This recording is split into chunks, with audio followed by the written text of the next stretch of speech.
I don't hate Bibi, but his political fortunes, individual political fortunes, play a role in his calculation in everything that he does. True with all politicians. You want to tie an entire group to that? I don't think that's very smart. You can say, I really like Israel, I love Israel, I have family in Israel, whatever you think about Israel, but like, I don't think this is a good idea, or I'm offended by it, or whatever. If you eliminate the distinction between a political organization, which is a synonym for government, and an ethnic group, boy, you're going to hurt that ethnic group, and that's exactly what's happened. All right, well, Tucker Carlson responded to some comments, some anti-Semitic comments. Tucker's been in the news quite a lot lately when it's come to Israel and Palestine and Jewish people and the state of Israel and its existence.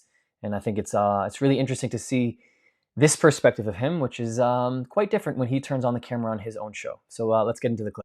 There's a lot of social media, a lot of this coordinated effort from large industry groups saying Tucker Carlson is an anti-Semite. Why is that the case? Yeah. Attacking my children over it. Yeah, I'm aware. Yeah. Right. And I actually called an Israeli official who I know a bunch of them, including the prime minister, and said, why are you doing this to me?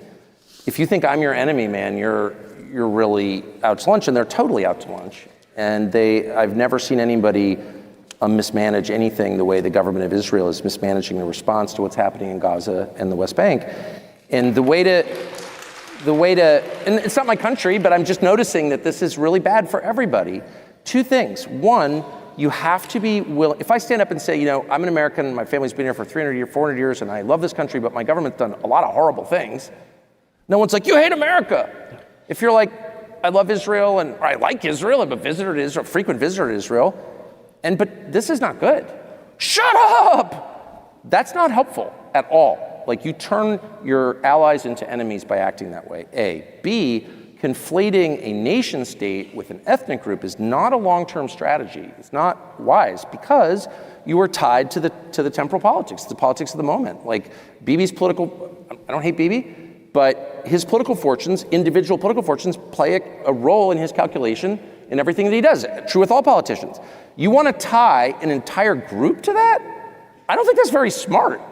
You can say, I really like Israel, I love Israel, I have family in Israel, whatever you think about Israel, but like, I don't think this is a good idea, or I'm offended by it, or whatever.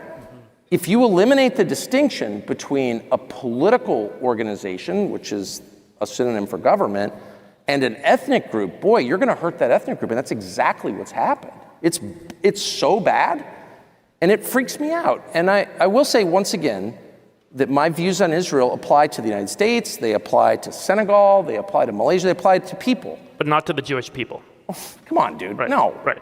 And I don't even fight back against it because I'm like, that's so low. Right. I'm not playing your fucking game, okay? My view is really simple. I don't think that it is allowable, it is the most immoral thing to punish the innocent. The United States government has punished the innocent a lot. They did it during COVID. I yelled about it every night on Fox News. All governments do this because all leaders get carried away with hubris and they treat people like numbers or enemies or non-human beings and they kill them. I'm opposed to that. You should be, we're all opposed to that, by the way. I'm opposed when it happens in Gaza. I'm opposed when it happens in Texas. I'm just opposed. And all of a sudden we've reached this place where people are so overwrought and defensive. I came out and said something about, I don't know, I'm glad we beat Imperial Japan. I'm kind of sad that we incinerated all those people with the atom bomb. Ben Shapiro did a whole segment about how I was like a quisling or something. You hate America. No, I love America. That's why I don't ever want anybody to kill people who didn't do anything wrong. That is the basis of justice.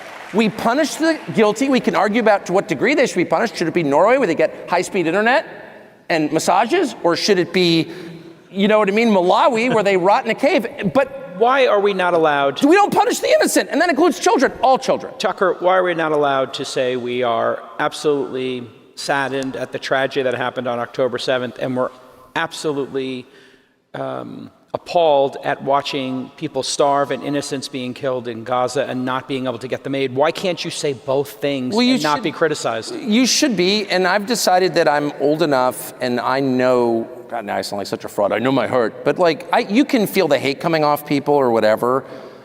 I would hear Obama talk, and I always really liked Obama before he became a senator, but I would hear him talk and I'd be like, wow, that's animated by hate. And it would be in this is your captain speaking voice, but it didn't matter. I was like my dogs, I could feel what was in him. And I feel very confident in my views. I like people, and I just feel that way. And I'm not going to play the game where I have to be like, oh, actually, my wife is part Jewish or whatever. Final which I question. could play. I'm not going to do that. I think we should stand on principle. Don't punish the innocent. I don't care who you are. No one has a special dispensation that allows him or his country to punish the innocent. And if you do, I'm going to call you on it. He didn't really answer the question about why can't he call out both. And I think the principle should also be is, again, you return to this concept of October 7th, and somehow, some way, I think I have a theory, but like we've gotten to the point where we don't even return to that conversation anymore, because the majority of what people have consumed from a narrative and storytelling and content perspective over the past almost 2 years is essentially everything that Israel has done to the Gaza Strip.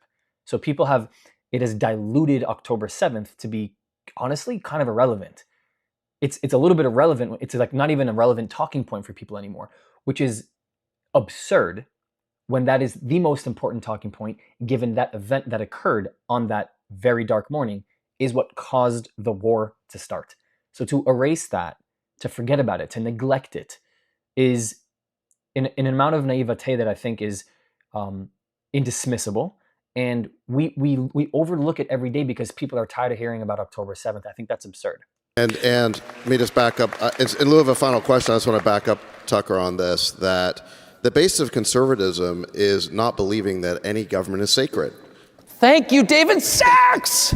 Every government should be subject to criticism because we know that they will always abuse their authority. Power corrupts, and absolute power corrupts absolutely. All governments must be subject to criticism, and governments shouldn't seek to make themselves immune by essentially calling people names. And I've known Tucker for 30 years. He doesn't have an anti-Semitic bone in his body, and it really pisses me off the way that he gets attacked for criticizing the conduct of a government.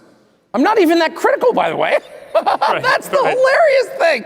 I'm not even that critical. Like, I have been around, David, and as we I wrap know here- that people do shitty things, and I'm not I like... think for what it's worth, you're an American treasure, and I appreciate that. Thanks. Yeah, and Sachs, as we wrap here, tell us about the meet cute moment when you met Tucker and you fell in love with Oh, the Tucker. meet cute. You love Tucker. Yeah, meet cute. I don't even feel like watching this clip anymore. I want to know what all of you think. Look, to sit here and say that I think Tucker would be okay with, and Candace, do I think, because the two of them are just at the forefront right now of just absolutely bombarding the world with their absurd perspectives and conspiracy theories on what is going on with Jews in Israel and Charlie. And at the end of the day, I'm going to say it right now, I don't think Candace and I don't think Tucker would be okay with tens of thousands of Jews.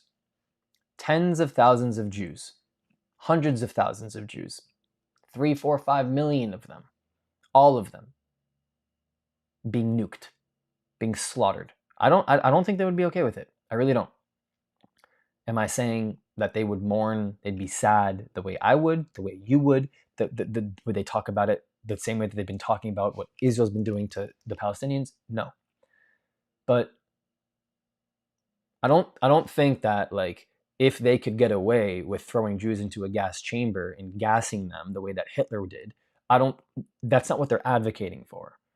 But they are advocating for more people to talk against Israel, against the Jews, in a way where they don't even realize it is inciting more people to become this violent wave. That obviously is where the danger is. And that is where I would say we're all in agreement here. But from a principle perspective, it's going to be hard to get me to think that